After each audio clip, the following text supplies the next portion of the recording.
Every guy needs a place to keep his tools. This is a simple little shed where I keep mine. This is a really simple shed that anyone can build, and quite frankly anyone can afford. I made this one out of all leftover materials. I had a lot of it on hand. It really didn't cost much, but it gives me a great place to work out of. Firewood for me is more than just a way to heat my house, and I would expect it is for most of you too. So it only made sense that this shed would be more than just a place to keep my tools. Firewood, gives me something to do with all these trees around here that fall down. Gives me a way to heat my house, some good exercise. For me, honestly, one of the most important parts about it is it gets my mind right. And so I wanted a shed, or this area in the log yard where I love to spend time, to work towards that goal as well.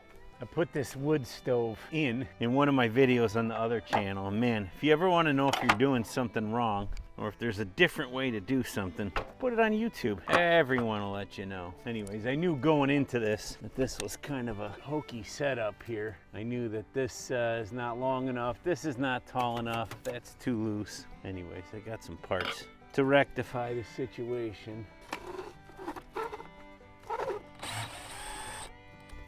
Yeah, we got to trim her off a little. I bought a couple of these pipes off Amazon after the fact because the kit only came with a couple.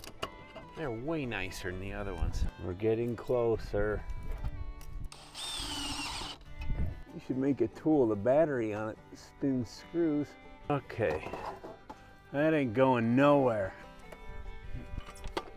There we go. Much gooder.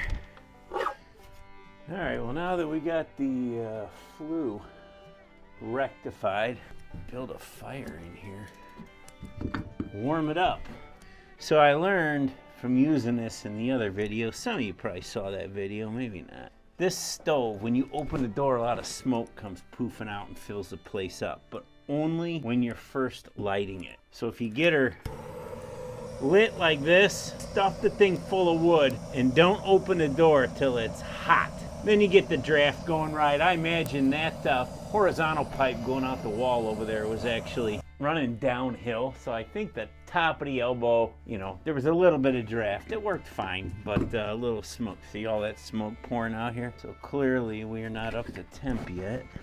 So anyways, I'm gonna just stick a lot of wood in there. Damper open, the draft here, whatever you call that thing, will be open. We ought to be in pretty good shape.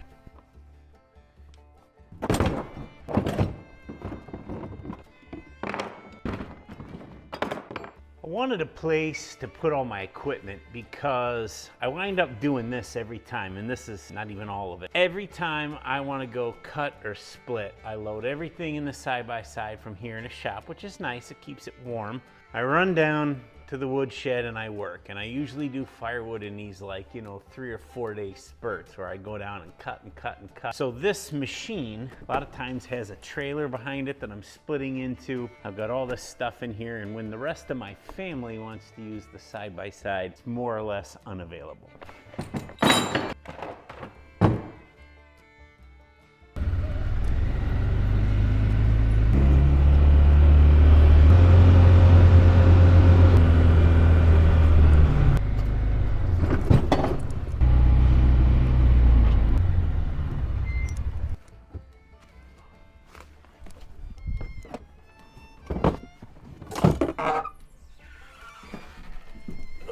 Starting to warm up in here. So I thought I'd take a minute and show you guys my man cave. I think it turned out pretty cool.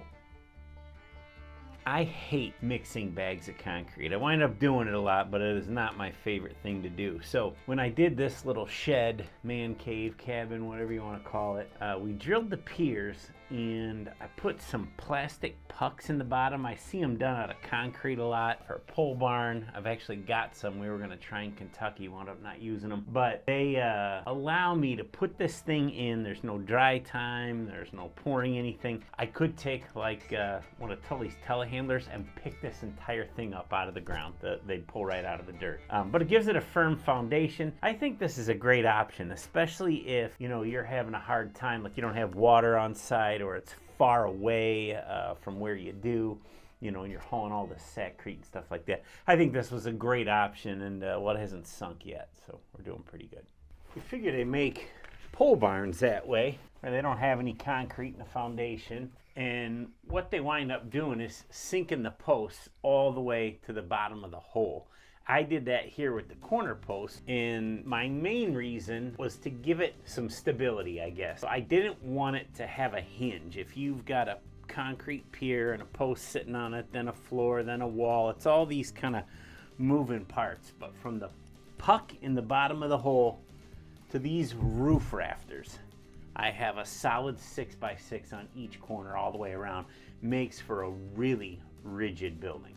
It's my water thawed out. That's why you do this out here instead in your living room. I can see in the window that the wood's kind of burning down, so I want to open it. See that? Super hot, great draft. I think too the improvements to the chimney help a lot with that. That's pretty awesome. Thing works great. After we got all the corner posts in, I put these girts, if you will, purlins, girts, whatever. I think girts are the wall and purlins are on the roof. But I put them pretty close together because I've got this siding on here. These are cedar shakes, so I needed to have the spacing small enough that it would accommodate those. If you were gonna do like a T111 siding or something like that, you could do these much further apart. I put all of the floor framing and the girts, right, the wall purlins, all on the outside of these 6x6 corner posts. That way from the bottom of the framing all the way up to just under the roof rafters, it would all be the same plane, if you will, flush. So when we run the siding, we can hide the skirt around it, the floor framing, and run all the way up till we bump just underneath the rafters. Turned out pretty well, made it real simple, and that was kind of an easy design to follow, I guess. I use, like I said, mostly all, I don't want to say salvage lumber. Some of it is, some of it's leftovers from other projects. So I really don't have much cost into this. If you're ordering lumber for this though, I would factor in from the bottom of that hole all the way to the top. You want to go all the way to the top of your rafters. This one didn't quite make it all the way up because I was using leftover material.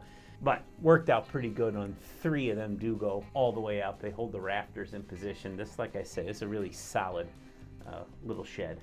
This table is really cool. Tully gave me this slab. I think they were screwing around on it, practicing when he first got the equipment. So it's kind of this weird size. I cut it down a little bit, but not very much. If you look in here, like these are bullet holes all over the inside from somebody shooting up a tree. And still his saw cut through 1, 2, 3, 4 bullets. I don't know how many are still stuck in there. It won't hurt to put a glove on, even a rubber one. I got this coffee from my wife. It's instant coffee. Hey, it's organic. It's called Death Wish Coffee Co., the world's strongest coffee. We were visiting my sister-in-law, and I was giving them a hard time that their coffee was really weak. So anyways, I told my wife the last time we went to visit them, hey, pick me up some like instant coffee or something so I can just pour a little in the stuff she makes and make it drinkable, because I like to be able to stand a spoon up in it. Anyways, it's not bad. This is what I got. Did everyone stir their coffee with a scrunch? So anyways, where were we? I sheeted the roof on top of the rafters with some full 1-inch material. I had a bunch of it. It's a bunch of little skinny pieces, but George and Mike and I sheeted the whole thing and then dried it in with ice and water shield. It's not a very steep pitch roof, so I wanted a little second line of defense. You know, if you get a big rain or a little snow sitting up there, it's easier to put it on than try and add it later. So we put the ice and water shield on top of there after we decked it. Gives it a little nicer look from underneath. And then we went and put some just ag panels, some corrugated steel. I've actually got 2 different kinds of steel on this roof, just because it's what I had, you know. So that worked out really well. So far, hasn't leaked. So this porch here, we just framed out of some leftover beams. This one, I don't know, it's like a 9 inches square. Like I said before, I had the lumber, so that's what we used. And these railings, also not necessary, but they kind of look cool. And you know, I'm gonna keep a lot of my axes, mauls, things like that, shovel, rake, pitchfork. I want to keep it kind of under the roof to keep it dry. So I thought even just setting it over the railing, you know, leaning this way, would give me kind of the option to keep it out of the weather. We'll place to stack some firewood. Once we had it all dried in, if you will, we had the roof on it, the porch was framed, the porch had a roof.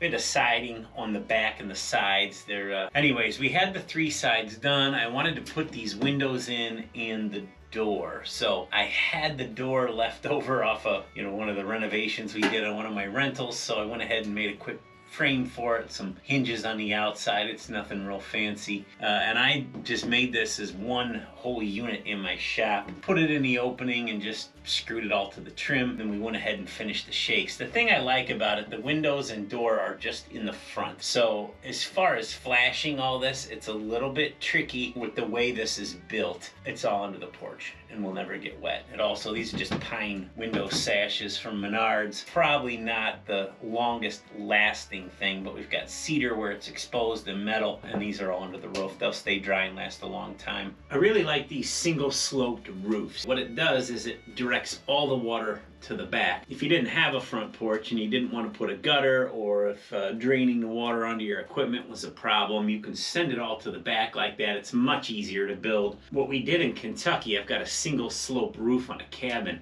and I put a gutter in the back, and it gives me more surface area to collect rainwater off. That's a project here for another time. We may be adding a water feature, way to collect some water and have some here in the log yard. Another big part of kind of everything I do is learning to enjoy the process. You know, this thing was fun to build. Take your time, have a little fun with it, you know, plan it out. Just the planning of it was as much fun as building it. But get some help, get some friends to come build with you. You know, George and Mike helped me quite a bit on this.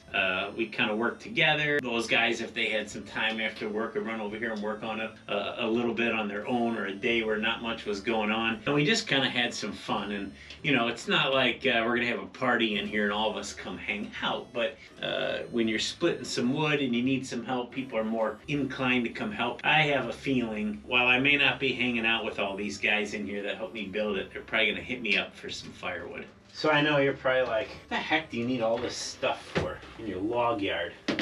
Framed pictures of my dog, things like that. It's a valid question. For me, it comes down to like wanting a place to hang out and spend some time in, you know, my therapeutic little man cave here. More than just a place to throw my tools. You know, I wanted something I could come here, and I don't spend 10 hours down here at a time, but 3 or 4 hanging out just like I am today. My family's in the house. I have a nice shop for that, right? I'm very fortunate to have a lot of things that a lot of people don't. There are too many things going on there. This place is dedicated to my firewood production and my mental state of mind. But when I want to come down and work, I want to be here, and if I need to take a break or want to take a break and relax, I want it to be that, a relaxing break, not this big distraction that gets me into other things and then my firewood day is gone. I just want to take 20 minutes, sit down for a little bit, and then get right back to it. Keeps me from getting distracted, keeps me on task. I needed a little power here in the log yard. I don't need much. I'm not running an electric log splitter or anything. I don't need 230 volt. So I got this really simple solar system. It's 200 watt panels on the roof. Got this little lithium ion battery, the charge controller, and an inverter here. These lights are running off regular, 110 volt LED clamp lights you'd have in the shop. You can get away with a lot when your power needs are not, living in here running a furnace or water heater or something like that. You just need a little something to charge some batteries and have some light while you work. But this is a really great option for something inexpensive that gets the job done. So heat was another need I knew I would have here in the wood yard.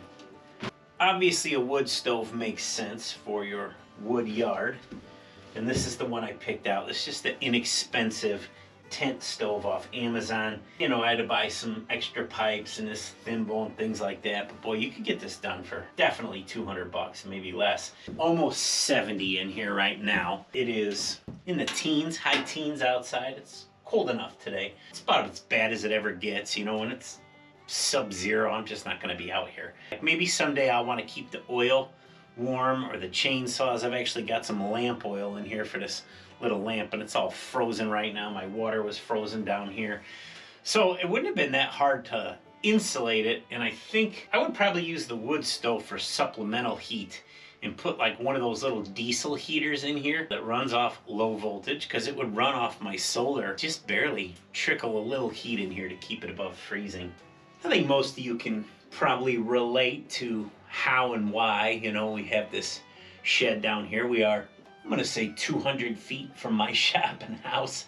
It's not very far, but this is kind of my cool little retreat. We did, you know, try to experiment with some techniques of building things for the Steve's Build Life channel, my other channel where we do cabin builds in Kentucky. But I knew its ultimate purpose was to be a place for me to come and work on my chainsaws and everything. So I think if someone were going to build one of these, you know, this is a budget way to build a little shed. It worked out really well for me. It's very functional. It's a cool little place to hang out. I didn't insulate it because when you do, then you got to finish off the inside. I guess you wouldn't have to. But it just, the insulation, the interior finishing, it adds a lot of time and expense to it. I clearly don't need it from a keeping warm standpoint, but we could always go back and do that afterwards, and then maybe just throw some panels, you know, in between these vertical posts on the wall as well as the floor. Easy enough. So what do you guys think? Is this kind of project worth it? It's a lot of work, and although I did it on the budget, it's a little bit of money. Or are you just working out in the open? I did that for years and years and years. It worked great. In fact, I used to just move around wherever the wood was, but I like having this the way it is. We use a lot more firewood now than we ever did before, and I think this will make it enjoyable for years to come. Thanks for watching.